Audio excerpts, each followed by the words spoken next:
Listen up. Hi, Lucy. Hi, Kel. The Lucy and Kel Podcast. Hey,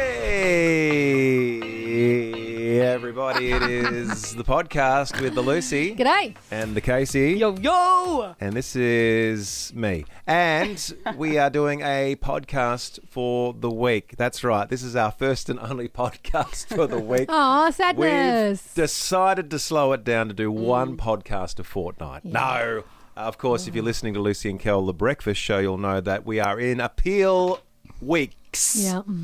So we set some time aside where you can actually give to keep the radio station that we broadcast on absolutely functioning the way you love it. If you'd like to do that, you're more than welcome to head to the website right now, thelight.com.au, and make a donation, because as a community broadcasting radio station, it's the only way you can keep the light shining and have podcasts like this one. Exactly. Yay. Well said. Well said. It's good to be back around the podcasting table. I'm really happy to be here. Are you happy to be here after a week off? I miss a cheeky potty. Potty Lucy is my favourite Lucy. I mean, I love Radio Lucy, but Potty Lucy's just a little bit more relaxed, a little bit more honest, a little bit more naughty. A bit more naughty. Oh, yeah, dear. I think she's You a never bit know what's naughty. going to come out next. You don't know. No, you don't. She's a bit naughty and I like her. Podcasting Casey is also here. If you did listen to the show this morning, this won't be on the podcast, but if you did listen to the show this morning, Casey caught Lucy in her natural environment impersonating a magpie, everyone.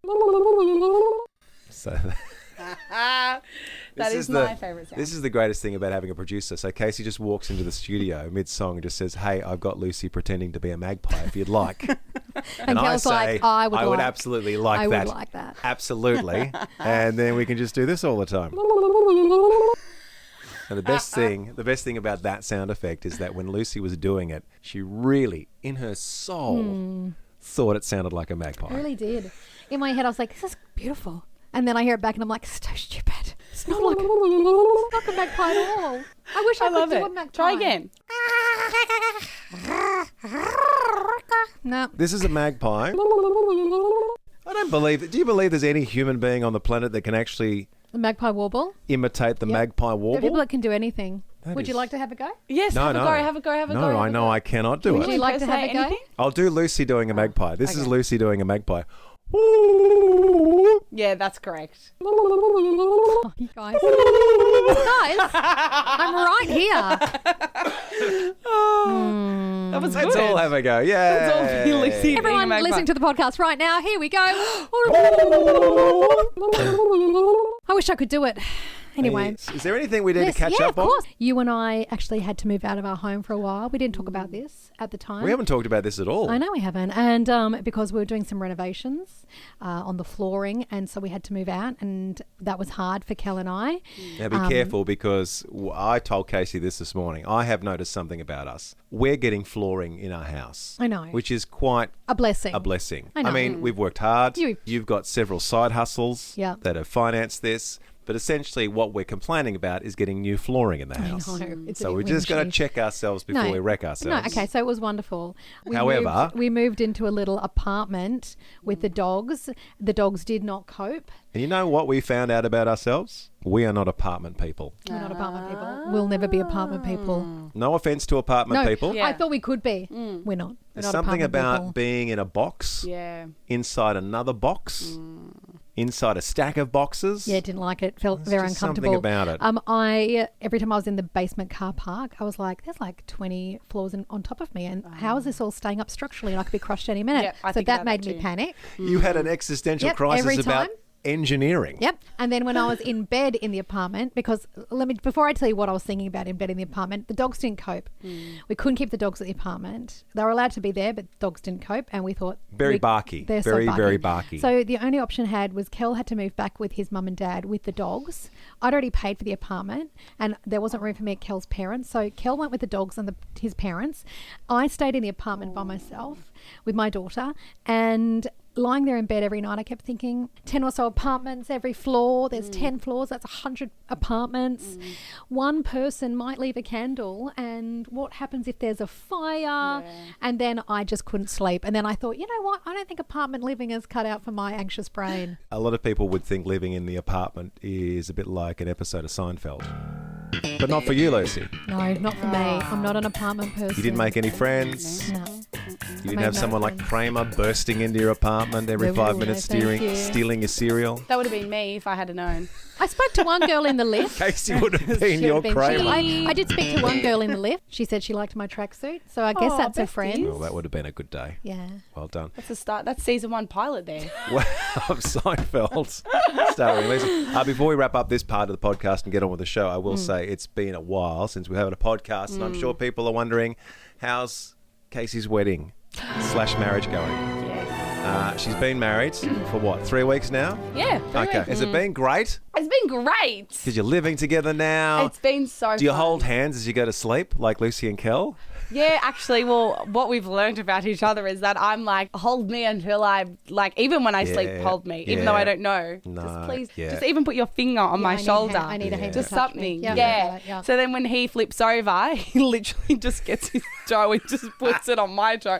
And I'm like, that's all you need. great. That's all ladies That's need. all I need. That's all wives need. Can Podcast Lucy say something? Because it's podcast, it's not Radio Lucy. I can't sleep unless Kel's hand is on my bot. There we go. I've said it. See, I told you Podcast Lucy's naughty. But that's not naughty because we're married and like we celebrate affection. Yeah. But I can't sleep unless Kel's hand's on my bot. Yeah. It's just a fact. I've never said this on radio or on the podcast. It's a fact. Do you feel the same way, Cal? Does it have to be bot? No, I have to have my hand on my own bot. The Lucy and Kel Podcast. It's beginning to look a lot like Christmas. November the 24th, we are now on the countdown, an official 4-week countdown to Christmas, which is exciting. Congratulations to Lucy. This is the latest she's ever waited to put up the Christmas tree. We still have a house without a Christmas tree up. We are living like a lot of other people. Normally, we would have the Christmas tree up in October. But there may even be a chance she gets the Christmas tree up today. We know, a month out from Christmas is when a lot of people start sort of getting their Christmas, their best Christmas life on. Yeah. We've been the first house in the cul-de-sac to have Christmas lights up. We're the winners. 3 weeks ago, I got mine up. Maybe I was a little too excited, and even the neighbour walked past and he's like, well, that's early. Did he say that? And I said, that's none of your Christmas business. Which one said it? No, one of the good ones. One of the good ones. Brandon. He's fine. Yeah, I think he was just laughing at how excited I was. Jealousy's an ugly colour on you, sir. No, he was fine. Anyway, we have done a little bit in the way of decorating for the festive season, and also, but inside the house, not so much. So Lucy's going to go to that. You got 4 weeks to go, Luce. Yeah, I know. I'm going to get to it this week because I want to enjoy Christmas in the house. I'd like to highlight though that yes, we are a month out from Christmas Eve. So I thought very, very quickly this morning, let's throw together a bit of a Lucy list. The Lucy List. Because a lot of people talk about the Christmas Day and what are you doing on Christmas Day and how does Christmas Day work? And we all have our schedules and our plans and our families and our friends that we're all going to. Or maybe you've just got a really quiet one. I was speaking to one of your friends. I caught up with one of Lucy's friends at Bunnings across the weekend. And she was planning a very, very quiet day at home with her significant other and all of her animals to have a happy Christmas. So it could be a really busy Christmas day for you. It could be a really quiet Christmas day. You can enjoy some of the light. We'll be broadcasting right throughout the day. Kel and I'll be on. And Casey, she doesn't know that yet. Yeah, you're on Christmas Day. So sorry we never told you aside this. some time Not the greatest way to Christmas break Day. it to you. It's just 2 or 3 hours on Christmas morning, Casey. It's fine. We eat food and we pop crackers and we share Christmas with those who don't have people. You'll love it. And families, yeah. I thought the Lucy list, though, seeing as we're 4 weeks exactly, a month exactly away from Christmas Eve, is do you have a tradition on Christmas Eve? I'd love to know people's Christmas Eve traditions. Because I'm looking at Lucy right now. I don't know if we have a Christmas Eve tradition set in stone. Well, I can't think of anything we do religiously. Well, first of all, because we are blended families, some Christmas Eves we have our children, some Christmas Eves we do not. When we do have our children, I like to give them a present early. Oh, we do a present early, do we? Yeah, my daughter has finagled that out of me over the last few years, a Christmas Eve present. Did you grow up Nope. You never grew up doing a Christmas present early? Nah, but my daughter just invented this tradition herself because she'd beg me, please just one. And now every year she's like, now it's a tradition. So she's got that one. Do my kids know that this is a tradition? Well, if my daughter has They anything will in to a do with second. it, but they're not with us this Christmas Eve. No. But for 18 years, I performed at the Carols by Candlelight at the Sydney Mime Music Bowl for Vision Australia. And so for 18 years, my tradition was going to the Music Bowl and being there every Christmas Eve. And you're there the whole day, and you're there until like 1 or 2 in the morning. And then I was always a bit teddy-tired on Christmas Day. But that was my tradition on Christmas Eve. But I obviously haven't done that for quite a few years I know a now. lot of people do sort of, the cornerstone is the carols. A lot of people I know do their Christmas... Wrap presents, Yeah, a lot of yep. wrapping of the presents on Christmas Eve whilst watching Marina and Sylvie strut the stage. Yeah. I do know that a lot of people are off to Mass, maybe. Christmas Eve Mass is pretty big as well. You might just be playing Christmas carols. You might be just enjoying your favourite Christmas movie. I think I've adopted a brand new Christmas movie in the last couple of years, and the name of the movie escapes me because I'm an old person now, so I don't remember the names of the movies, but there's one with Ryan Reynolds and Will Ferrell. And it's like a musical. It's a Christmas musical. Jingle? No, I think it's called Jingle? Spirited Away, maybe, or something like that. Spirited. I thought It's it was like a something musical Jingle. take on the Christmas Carol, where he's visited by the ghosts of Christmas. You love Will Ferrell and He's Ryan, a great so operator, Will. I know you love and them. some of the songs are decent. I think some of the songs are written by the guys that wrote Greatest Showman. The Greatest Showman. Yeah, Benji. Yeah. So maybe you've got a traditional Christmas movie that you all watch with your family on Christmas Eve. I don't know how you operate, and I'd love to know this morning on a Christmas Eve edition of the Lucy List. The Lucy List. We are exactly a month out. This time in 4 weeks, it'll be Christmas Eve. How? Crazy. Can I just say quick, while I stared at her, my Christmas present for Casey arrived. Did it? Yeah. All right. So I'll be wrapping that Is she up. going to get that before? She hates getting presents. I've never met anyone who hates presents more than Casey. Well, she screams when you tell her I've got a present. But I'll be wrapping that on Christmas Eve for Casey. Excellent. That will be part of your Christmas Eve tradition. Yes. So Jude says, on Christmas Eve, first we go to 6 p.m. Mass at church. Yes. Like Kel said. Yep. After Mass, we go to Smokin' Joe's for pizza. Mass and pizza. Excellent combo. Love that. He goes, there's not one year where I recall it didn't happen. So this is a thing. It's Mass, it's pizza. Look, I don't want to say that's a Catholic tradition, but growing up Catholic, it's very much Mass and then McDonald's. Oh, Ma. Okay, but we're getting McDonald's after we pray to Jesus. You know, I'm not Catholic. I was raised Christian. But I have been to a Mass before, and it was one of the most beautiful, Oh, they're lovely. calming things There's I've ever done. And I something- was like, this is beautiful that you don't get that heritage and history within sort of the Pentecostal church, but you No, do. there's And it was beautiful. There's history in... I get why at Christmas that Yeah. would be amazing to go do that. There's history in the ceremony. It's Yes, very and it's I think amazing. I love ceremony. Anyway, I digress from Jude says, because of Mass, we miss the start of Carols by Candlelight. We record it, and then we go home, we watch from the start, but we never finish it. No, it's a late night. Whoa. So miss the start of Carols so by record Candlelight. it and then go home and cue it from where they are. Right. Yeah. Okay. Start And then it. maybe watch the bit they missed the next The next morning. day, yeah, because they re-show it the next day as well. And Jude loves Christmas Eve and Spirited. He loves the movie. It's a great movie. Okay, Candace, lovely Candace, says, morning, lovely people. Our family's Christmas Eve tradition is our whole family is involved in the church Christmas production. Then after we get home, we call my husband's brother in Sydney, and my husband reads the night before Christmas story to both families over the phone like he used to growing up. That's amazing. That's a long... Is that a short story?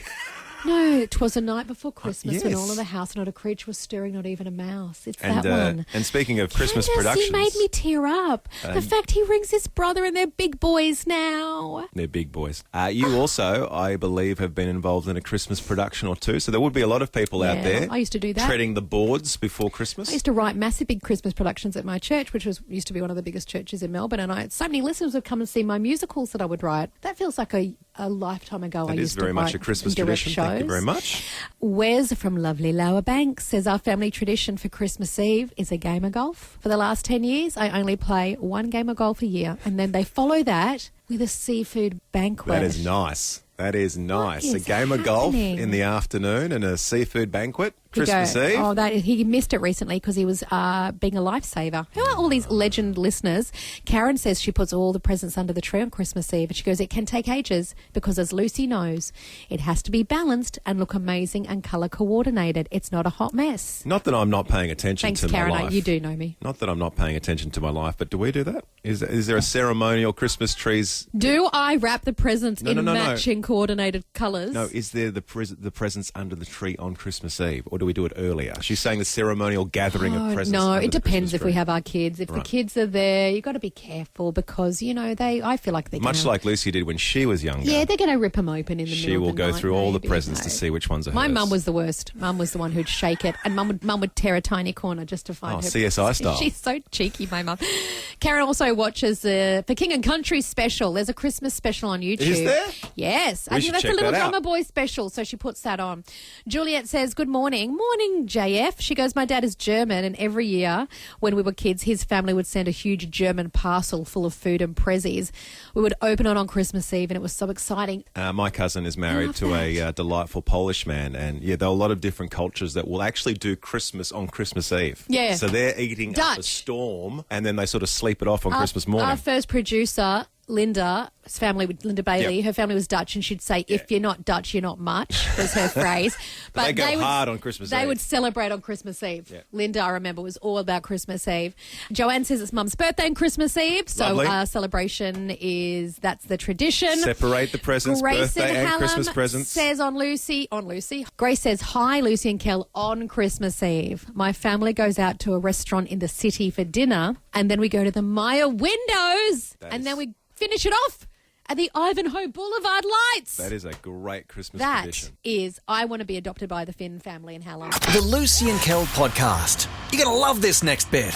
Oh, spoiler alert. Conversation is around things you don't know. My wife and I, Lucy and I, are Generation X's. I believe Lucy is clinging on to the hope that she might be a millennial. No. I'm on the cusp year. Right. Where I could either be considered an elder So when millennial right. or a young Gen X. So when and it's hard cool, for me. when it's cool to be a Gen Xer, I'm like, I'm you so lean Gen Gen X, X. yeah. When it's cool to be a millennial, you lean millennial. I understand both. Right. Back in our day, didn't have the Googles, couldn't just Google something and figure out the answer. We catch up with one of our great talking heads, Noddy Sharma, and he said, wouldn't it be great if everyone had one day a week where if they had a question, they didn't Google it? And Yeah. they found another way to find out the answer. I like it. Talking to somebody. Yep. Reading a book. Doing your own investigation other than just going, hey, Google. Yeah. Anyway, across the weekend, my wife discovered something that she did not know. We were moving the house around a little bit, and she said, we've lost one of the remote controls to the television. Yeah. And I said, oh, well, I'm sure it'll turn up eventually. And my wife, Lucy, said, no, it's a bit more dire than that. Without the remote control, the television won't work. And I said, excuse me, what? And she goes, the television won't work. And I said, why won't the television work without the remote control?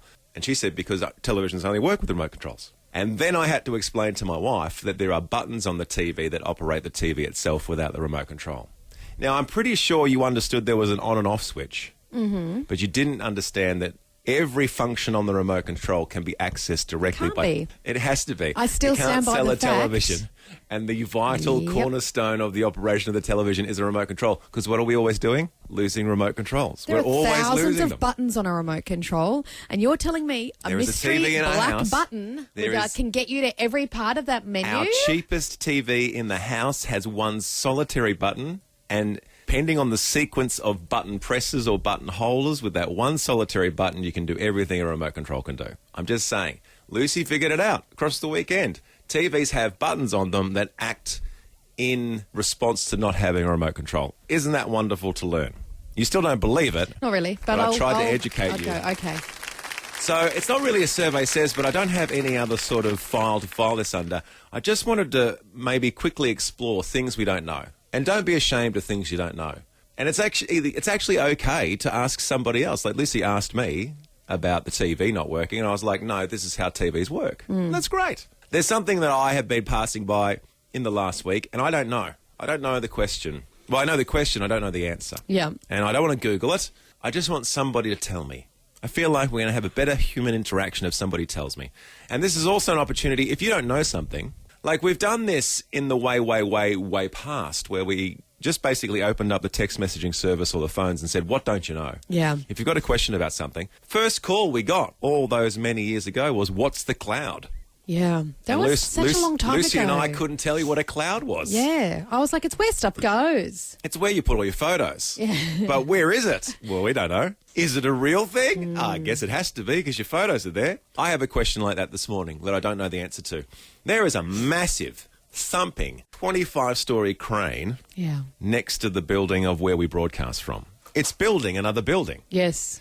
Now, I have a question about the crane. I've seen the crane go up. I kind of know how the crane goes up. Can I guess your question? What's the question? Where does it live? No. What do you mean, where does it live? Where does the crane live? In bits and pieces. No. What do you mean, where does the crane Where live? does it? Where's its home? Do you like think- when it's not here? Do you think- Where do they drive it and park it? Do Is you- there a car park of Okay. cranes? Couple of things we It need to doesn't do. come apart in a box. This might It's not be Lego. This might be a segment exclusive to Lucy. So what you're saying, you Everyone know that has a home. you know that the crane is in bits and pieces, right? No. It doesn't just appear like that. Don't they drive it It's through? 27 stories tall. It's enormous. Do you know how you get a crane into a crane position? Drive it there. With another crane. No. You need a crane to get the bigger crane up. crane than the first crane. Where I does the don't. bigger crane live?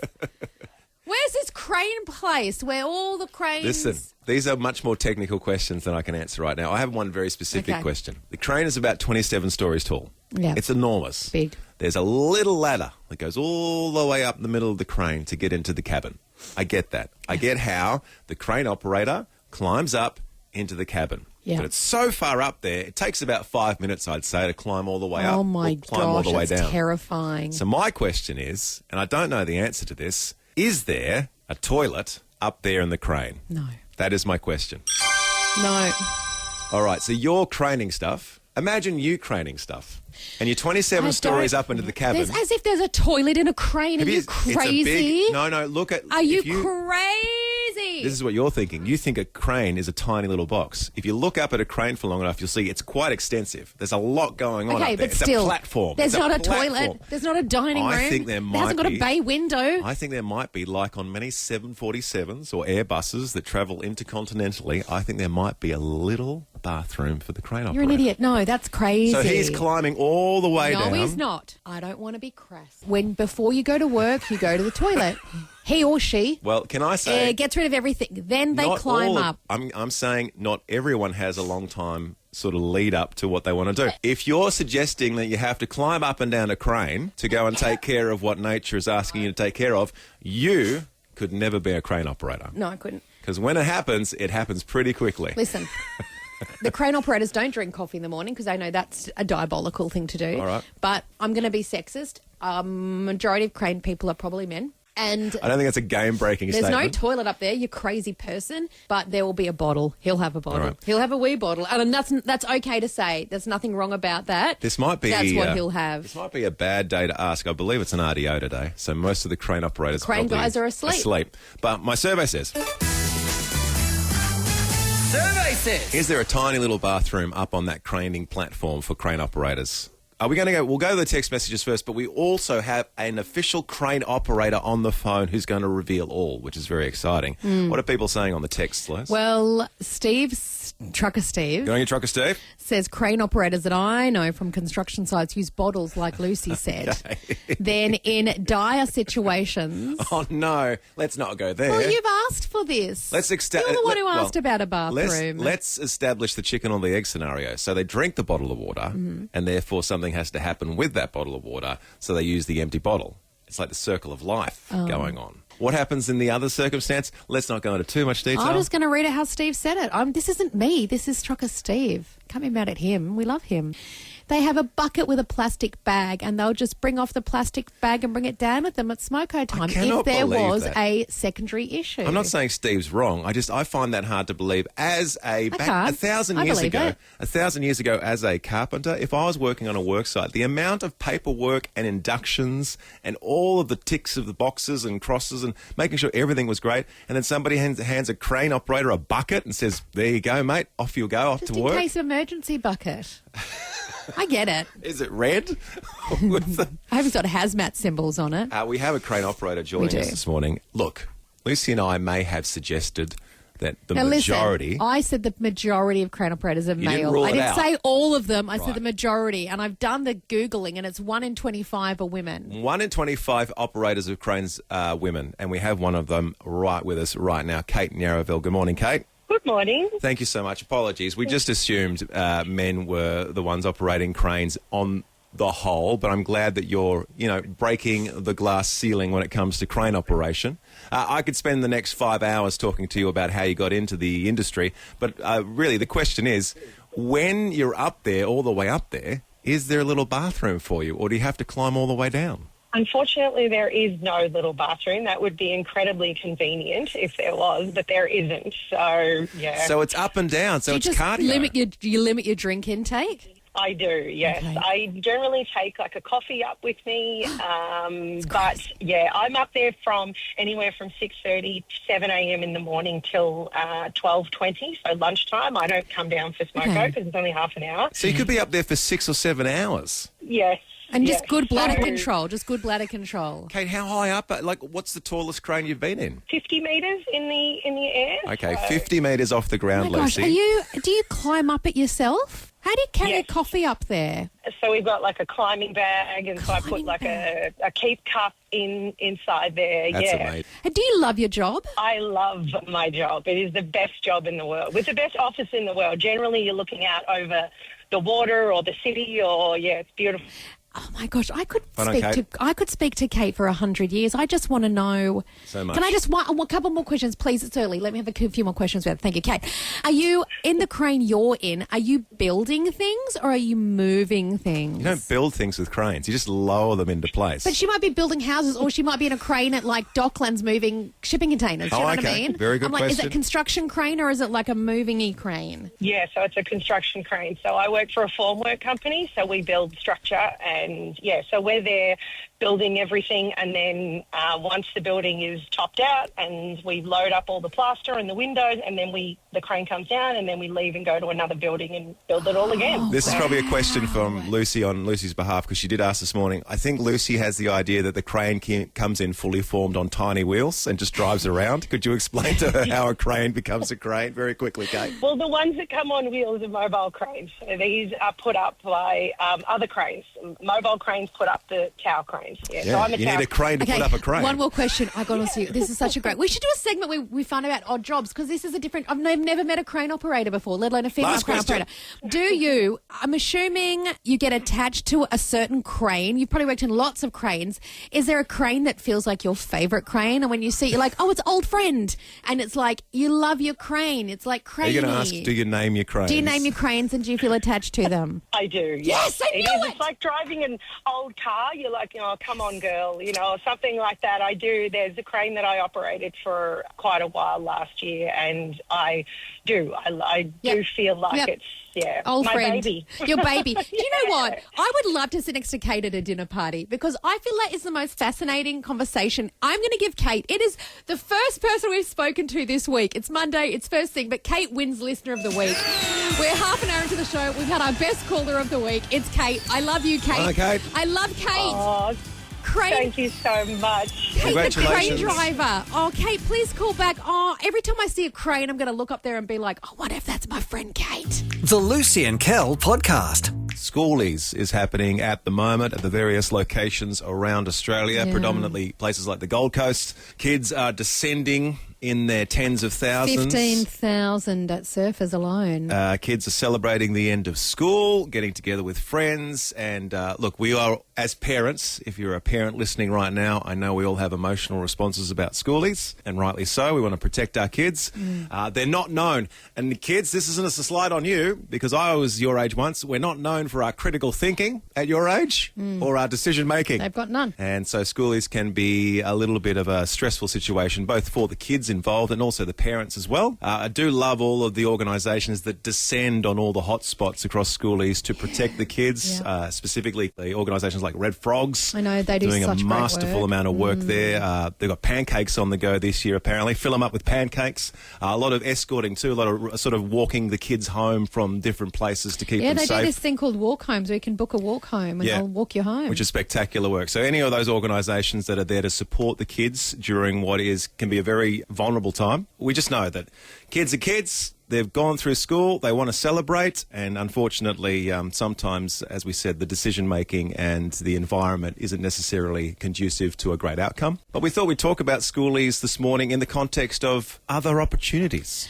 Well, what we did back in the day, or Now- maybe what your kids have gone off to do at the moment. I can safely say that I have never done schoolies, because in order to do schoolies, I believe you have to finish school, which I did not do. So I think it would have been a bit rich of me to go to my mum and dad and go, hey, didn't get through year 11, but I'm just off to the Gold Coast for a couple of weeks. I don't think that would have flown with my mother and father. Did you end up celebrating the end of school? I did, because I grew up in Queensland, but I did not do schoolies because, I graduated back in the 90s, and so schoolies was a thing, but it was very different to what it is now. But it was still like a thing that was pretty, hectic. So my mum and dad, and rightly so, were like, you're not going, and I didn't want to go either. I wasn't that kind of person. I just was like, nah. So mum and dad said I could go the opposite direction. So instead of going down to surfers, I went up with some girlfriends up north to the Sunshine Coast, which I now think is also inundated with schoolies, but back in the 90s it wasn't. And so I went up with some girlfriends. We had a little apartment. There was not a soul in the beach we were on, and we did that. We were allowed to do that. And I'm so glad that my mum and dad were like, you're not doing that. And again, I don't think I would have wanted to either. And now, but seeing what surfers and schoolies has deteriorated into this week is horrifying. I look at the footage and it's scary, and my heart breaks, and I feel so protective of all the teens that are there, and I just want to grab them and go, what are you doing? And don't do this. And I know, but that's why I'm glad Red Frog's there as best they can, helping at least get kids home safely. Yeah. And I don't know, my mama heart breaks when I just see the footage. It really just does. We have to acknowledge that it's been a huge journey for kids to get to year 12. A lot of pressure is going to be released. A lot of kids want to hang out with their friends. They want to celebrate, and that's all a good thing. Maybe schoolies isn't necessarily the way to go about doing that, if we were asked honestly as parents.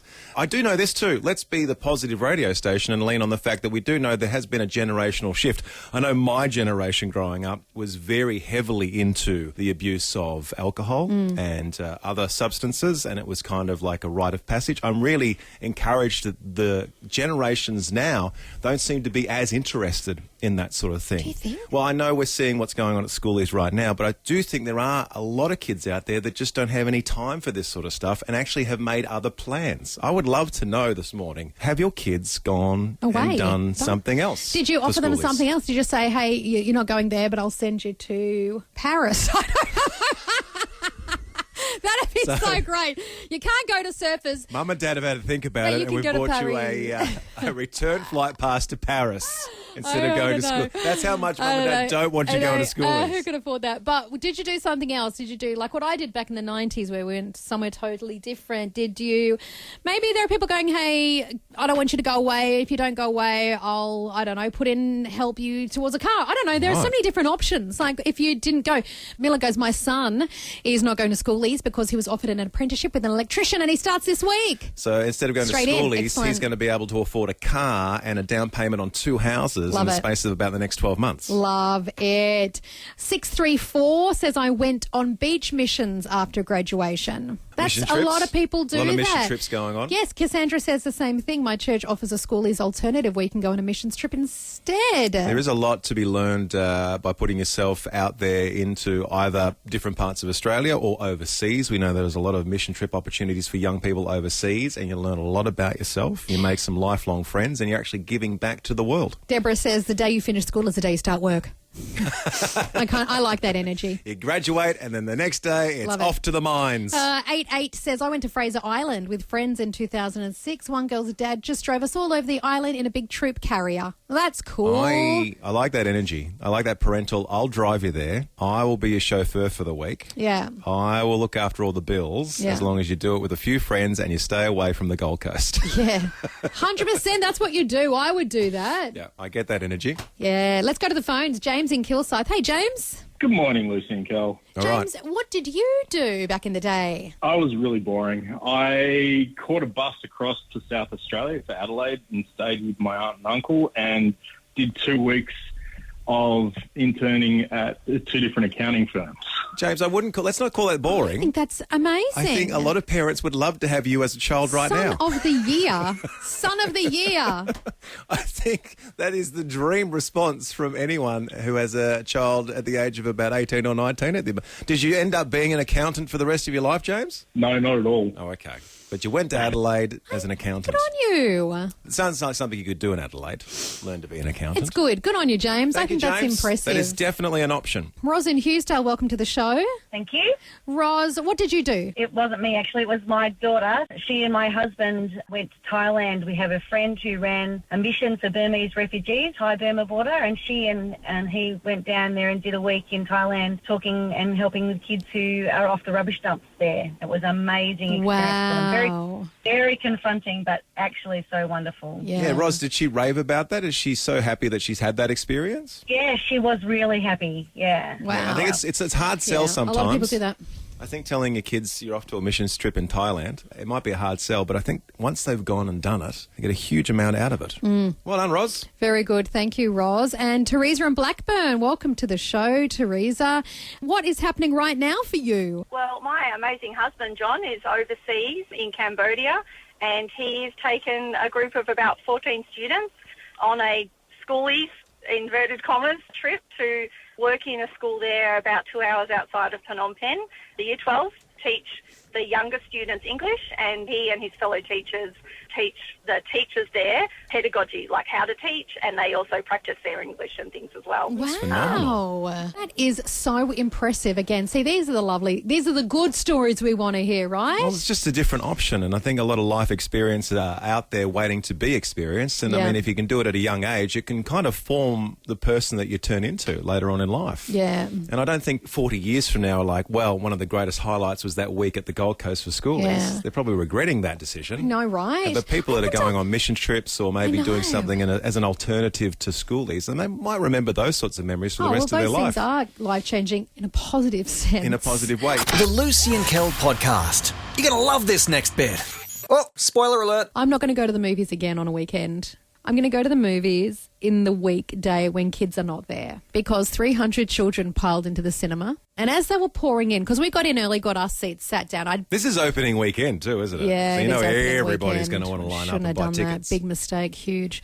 So I got us the best tickets. I'd booked them a long time ago. They were exactly where I wanted them, in the centre. Brilliant, brilliant. We sat down, and then the hordes, the masses, the unclean masses started just pushing in. There was thousands, and I'm looking at the age of kids running in, and I was like, this is not boding well. There was young kids, hundreds of them. Bit of a crash going on. And also, this is what scared me. There'd be one mum and then 10 children. And I was like, oh, no, she can't wrangle 10 kids in a movie. What's going to happen? Exactly what I thought was going to happen. So during the movie, I want you to picture an entire movie theatre almost full to the brim, opening weekend. Lots of kids. Lots of kids who decided to shout the whole movie, not sing because it's the sequel, so they didn't know the songs yet. Thank goodness. Lots of, every time characters on the screen went for like a romantic kiss, 300 children screaming, no, yuck, you're gross, cringe. Kids are yelling cringe, which makes no sense. And I'm like, I was getting so angry. It was a love scene where two characters are falling in love and 300 children are screaming cringe, yuck, you vomit. It's not funny, Kel. It was traumatic. It is a little bit funny. And then, of course, when something good happens, the 300 children cheered. And so kids are cheering, they're shouting, they're laughing. In emotional moments, some kids are laughing their heads off going, ah!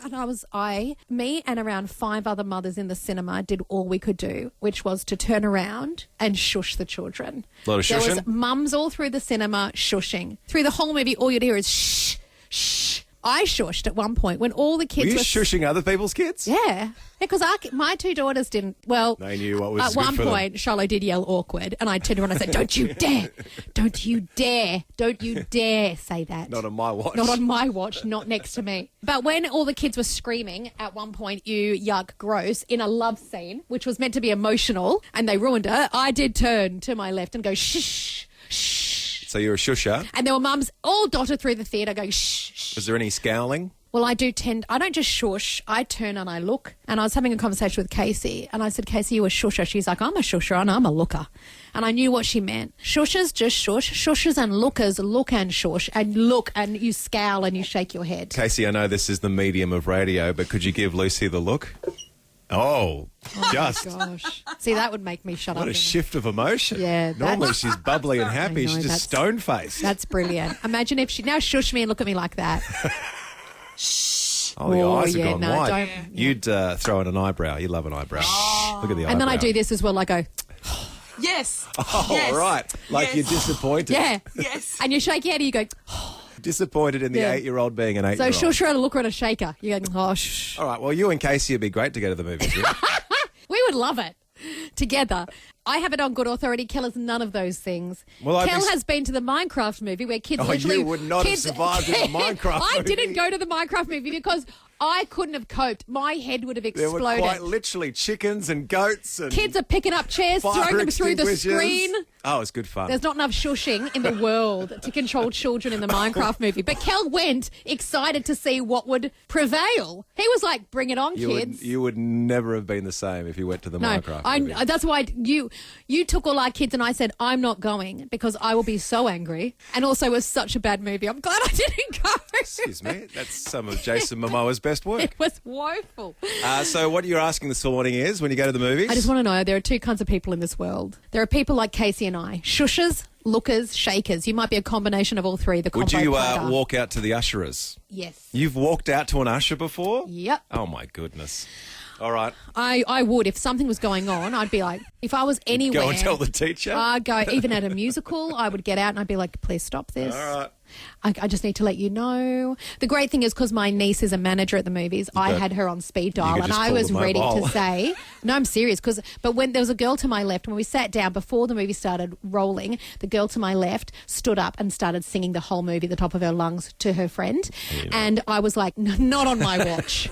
And the thing is, I'm sitting there as this girl's belting out Defying Gravity and Charlotte turns to me and Just arches in the her moment. eyebrow and Charlotte turns to me and goes, well, she's not bad.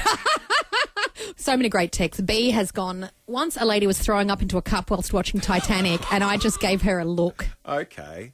Poor lady. Look, there's a lot of stuff going on there. I would have preferred that lady to have maybe gone to the bathroom, but if she's Maybe decided... she was seasick.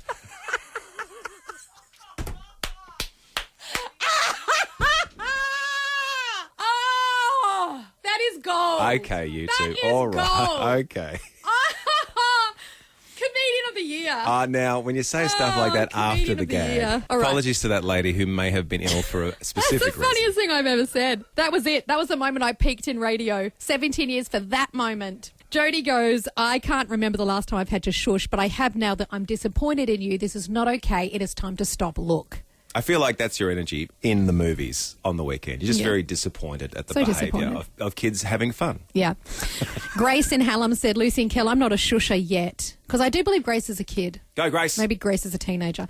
Grace goes, I'm not a shusher yet. Oh, you can grow into one, Grace. I believe in you. She goes, but the other two are applicable. So she tuts and she shakes her head. She said, I saw Wicked for Good last night and a lady kept getting up and down in the row in front of us. She did it 3 times. And once during the song for Good, she goes, the movie was fantastic. She just was frustrated. The lady kept getting up and down because she drunk a lot. Long movie, big Pepsi Max and just... bladder control. Jared goes, I'm a shusher from way back. If you're going to talk all the way through a movie, wait for the DVD or the Netflix and watch the movie at home. Indeed. Karen in Malvernese goes, oh dear, I'm a looker. She goes, my kids said my look would terrify them and they knew when they were younger to behave in public. She goes, at home I had a tone. I would count to 3 and they would know. She goes, they would have no idea what would happen after 4 and I didn't know either as I never got there. But 1, 2. Do you know what, though? I remember doing that to my daughter and getting to the number and she just stared at me and then we both knew the jig There was up. Nothing happening Nothing after 3. happened. On the phone, Yes. we've got Edgar the Builder. Hello, Edgar. Hey, how are you? So good. Great to so have you on board, good. Edgar. All right. Now, I think you're coming from a different perspective. What do you like in the movies, Edgar? Oh, Lucy, you are going to love me. I am a snorer Oh, no. and a loller. I just laugh out loud. I just have these spasmodic laughs whenever it's a funny episode. So You're right, Edgar. No, I'm okay with Lolas. Yeah, I you- like you've you added have a to new one. allow Lola. people to laugh at a Laugh movie. away. The more you laugh, I love it when people laugh, and I also like it when people clap. I'm You're okay with clapping? clapping. Yeah. So like when I saw Wicked or when I saw Hamilton, because I showed that in the movie cinemas recently, I'm happy when people clap in a movie if something good happens. However, if who you're are they clapping to, though? The screen? yes, but it's more like a yay. Oh, right, okay. I'm like happy, and if you laugh Are and they the clap, same people that applaud when the plane lands? no, they're different. They're Okay. terrible people. Don't be like that. Clappers Terrible. in movies are great people. Plain clappers, bad people. Edgar? But Edgar laughing in public, I love it. But about- if you were snoring next to me, Edgar, Yeah. What was the last movie you snored through, Edgar? Can you remember, or were you asleep? honestly, no, I don't remember. I'm just tired, and the kids are nudging me. I wake Yeah. up. I do remember the movies. I know what's going on. Yeah. It's a subconscious thing. I don't know what it is. I'm with you. I think a lot of parents take movie time because it's so dark and the It is seats dark. go all Yeah. the way back and Yeah. you just, all of a sudden, you're out like a light and you've missed can most be of completely Moana. honest, you know the last screening with Meaning we held Yes. and we showed Bad Guys 2 and I thought I'm just going to have a little snooze during this movie, but it was such a good movie I Then stayed you were awake. riveted on But the edge of your if seat. Edgar was next to me snoring, I would have to, You'd be an elbower. I wonder, like shushing wouldn't work, Yeah. tutting wouldn't work. You might have to get a manager to, All right. if someone's next to you and they're like in the middle of like Top Gun, you don't want that. I feel like you've expressed yourself exceptionally well. All I'm saying is I'm a fun person, Yeah, guys. fun to be around. The Lucy and Kel podcast. And dare I say, at the end of another successful podcast, well done everybody involved. Thank you very much. Well done to you. Thank you, Lucy. Well done to you, Casey. Thank you, Cal and Lucy. Thank you. I can let you know there will not be another one until next Monday. Oh, boo. But then, well, I know. Oh, well, you're booing appeal, are we? No. After appeal, we will do a straight shot into the end of the year. So I think we might get like 3 weeks worth of podcasts every single day out Great. before. And that should cover us off that should actually, at some point before now and the end of the year, we should be attaining our 200th episode. And big thank you to everyone who listens to this potty. We know we've got a little potty family and we love you. Thank you so much. You can contact us on email if you'd like, lucyandkel@positivemedia.com.au, or just track me down on socials, Lucy Holmes Official. I love a good chat. If there's anything we can do, any suggestions, anything you need, anything you want to say, reach out. Yeah. Reach out and touch somebody. Touch your bot. Not. You'd have to be listening to the start of the podcast to understand Well, what they're that... not going to have gotten to the end and not listen to the Well, start. People don't you never scroll to the know. last 10 They seconds. do You because they don't like know. our theme song at the end. Yeah. They're listening to the front. They heard the joke about the bottoms, and now they've gotten to the end, and they're hearing the final joke about the bottoms. You It's may, a fantastic journey of bottoms. And on that bombshell, let's wrap it up. Thank you for participating in this podcast. Until we meet again, everybody. Well, that's all for now. But you can download more podcasts anytime or catch Lucy and Kel live weekday mornings from 6 till 10 on 89.9 The Light. This is the end bit. This is the end bit. Woo! This is the end bit Yeah. of the show. And bit.